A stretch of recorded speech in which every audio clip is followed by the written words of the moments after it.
അച്ഛമ്മക്ക് സുഖമായ അച്ഛാ? കുഴപ്പമൊന്നുമില്ല. അച്ഛനൊന്ന് ഫ്രഷ് ആവട്ടെ, ഹോസ്പിറ്റലിൽ നിന്ന് വന്നല്ലേ.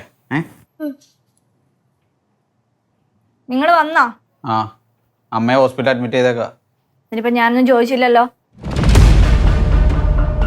നിങ്ങളെന്താ ഹോസ്പിറ്റലിലെ വിവരം പറയാൻ എന്നെ വിളിക്കാതെ അവരെ വിളിച്ചത്? ഇടി, നിന്നെ വിളിച്ചിട്ട് കിട്ടിയില്ല, അത് കാരണം ഏട്ടത്തിനെ വിളിച്ചു പറഞ്ഞത്. ആരെ വിളിച്ചാലും കാര്യം അറിഞ്ഞാ പോരെ? പോരാ, ഇങ്ങനെ എന്റെ ഭർത്താവല്ലേ, അപ്പൊ എല്ലാ കാര്യങ്ങളും എന്നെ തന്നെ വിളിച്ചു പറയണം. അല്ലേ തന്നെ ഞാനിതൊക്കെ എന്തിനാ നിന്നോട് പറയുന്നേ? നീ ഒന്ന് പോയേ, നിന്റെ അച്ഛനോട് കുറച്ച് കാര്യങ്ങൾ എനിക്ക് പറയാനുണ്ട്. ഓക്കെ, ബെസ്റ്റ് വിഷസ് പ്രകാശ.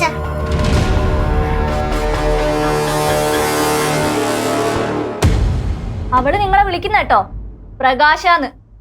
ഞാൻ പോലും അങ്ങനെ വിളിക്കത്തില്ല. നീ പേര് മാത്രല്ലേ വിളിക്കാത്തേ ഉള്ളൂ, ബാക്കി പലതും വിളിക്കുന്നുണ്ടല്ലോ. നിങ്ങൾ എന്താ പറഞ്ഞേ?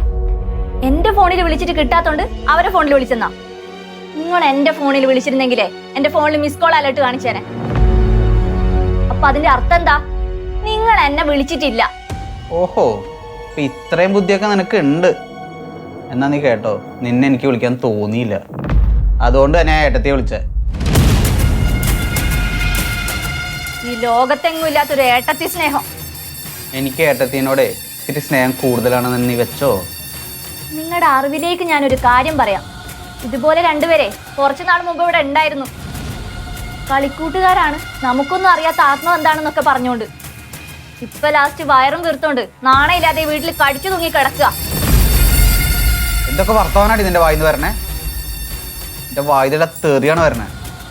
കൈ തരിച്ചു വരുന്നുണ്ട്, കിട്ടണ്ടെങ്കിൽ പൊക്കിക്കോ. നിങ്ങളുടെ കൈ ധരിച്ചാലും എനിക്ക് പറയാനുള്ളത് ഞാൻ പറയും. മനുഷ്യനൊരു മനസമാധാനം തരില്ലേ നീ? മനസമാധാനം നിങ്ങൾക്ക് മാത്രമല്ല, എനിക്കും ഇല്ല ഇവിടെ. എന്നാ നീ ഒരു കാര്യം ചെയ്യ്, കുറച്ച് ദിവസം അമ്മയുടെ കൂടെ പോയി നിൽക്ക്. അവിടെ സ്ത്രീകൾ ആരെങ്കിലും വേണം. പിന്നെ എനിക്കതാണല്ലോ പണി. നിങ്ങളുടെ അമ്മയുടെ കൂടെ ഹോസ്പിറ്റലിൽ പോയിരിക്കാനോ അവരെ ശുശ്രൂഷിക്കാനോ എന്നെ കൊണ്ട് പറ്റൂല. എനിക്ക് തീരെ താല്പര്യവും ഇല്ല.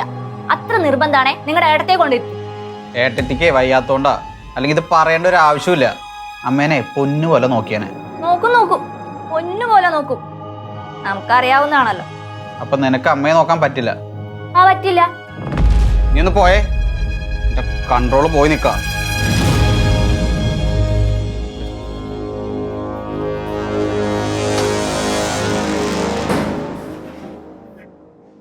ഹലോ അരുന്ധതി, നീ എവിടെയാ? ഞാൻ 2-3 വട്ടം വിളിച്ചായിരുന്നു, കോള് കിട്ടിയില്ല. ആവണിക്ക് കുറച്ച് പ്രശ്നമുണ്ട്, അവൾക്ക് യാത്ര ഇച്ചിരി ബുദ്ധിമുട്ടായിരിക്കും. കുഴപ്പമില്ല, ഞാൻ അവളെ കൊണ്ട് വന്നോളാം. ഞാൻ സുഖമായിട്ടിരിക്കുന്നു. ഇല്ലടോ, കോൾഡാ, അതാ സൗണ്ടിനൊരു വ്യത്യാസമൊക്കെ. നീ വരുമ്പോൾ വിളിക്കേ. പിന്നെ അറിയാലോ, ഈ കേസിൽ നീ തന്നെ അപ്പിയർ ചെയ്യണം. എൻ്റെ ഭർത്താവാണ് മോഹൻ്റെ വക്കീൽ. പൊളിച്ചെടുക്കണം നമുക്ക്. ഇയാൾ വരുമ്പോൾ വിളിക്കേ, ഞങ്ങൾ വരാം. ശരി. എന്താ സുധേ, എനിക്കതിനെ കൊട്ടേഷൻ കൊടുക്കാൻ വല്ല പരിപാടിയുണ്ടോ? അല്ല, പൊളിച്ചെടുക്കണമെന്നൊക്കെ പറയുന്ന കേട്ടെ. ആണെന്ന് കൂട്ടിക്കോ. ഞാനൊരു പാവാണേ, ആളെ വിട്ടൊന്നും തല്ലിക്കല്ലോ സുധേ. അരുന്ധതി വക്കീൽ വരുന്നുണ്ട്, 2 ദിവസത്തിനുള്ളിൽ എത്തും. അവരിപ്പോ ഡൽഹിയിലുമായിട്ട് കേസ് തോറ്റല്ലേ? പത്രത്തിലൊക്കെ ഉണ്ടായിരുന്നു. കേസാകുമ്പോ ജയിക്കും, തോക്കും. പക്ഷെ ഈ കേസ് ഞങ്ങൾ തന്നെ ജയിക്കും. വെല്ലുവിളിക്കാനൊന്നും ഞാനില്ല, ആദ്യം നിന്റെ വക്കീല് വരട്ടെ. ശരി. പുതിയ കുറെ തെളിവ് കൂടെ എൻ്റെ കിട്ടിയിട്ടുണ്ട്. പക്ഷെ എനിക്ക് കുറച്ച് കൺഫ്യൂഷൻ ഉണ്ട് അതില്. എന്ത് തെളിവ്? അതൊന്നും പറയാൻ പറ്റില്ല. ആവണിക്കെതിരെ ഞാൻ നിരത്തുന്ന ആ തെളിവ് അത് കേട്ട് ആവണി ഞെട്ടും, നീയും ഞെട്ടും. എന്നാ പിന്നെ നിങ്ങൾ ഞെട്ടിക്ക്. ആവണി പൈസ ഇട്ട് കൊടുക്കുന്ന ആളില്ലേ, അയാളെ പറ്റി ചില തെളിവുകളൊക്കെ എനിക്ക് കിട്ടിയിട്ടുണ്ട്. അതിന്റെ സത്യാവസ്ഥ അന്വേഷിച്ച് ഞാൻ ഇറങ്ങുന്നുണ്ട്.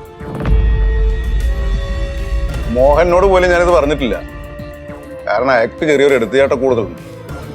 അതുകൊണ്ട് വളരെ രഹസ്യമായിട്ടാണ് എൻ്റെ അന്വേഷണം. ആവണി ഒരു കാരണവശാലും ഈ കേസ് ജയിക്കില്ല.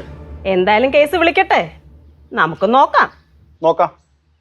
ഒരു കാര്യം കൂടെ ഞാൻ പറയാം, എൻ്റെ വാദങ്ങളൊക്കെ കള്ളമാണെന്ന് തെളിയിച്ച് ആവണി ഈ കേസ് ജയിച്ചാൽ എൻ്റെ പകുതി മീശ ഞാൻ പഠിക്കും. ആയിക്കോട്ടെ, അതിന് വേണ്ടുന്ന ഷേവിംഗ് കിറ്റും ബ്ലേഡും ഞാൻ തന്നെ വാങ്ങിച്ചു തരാം. കാണാം.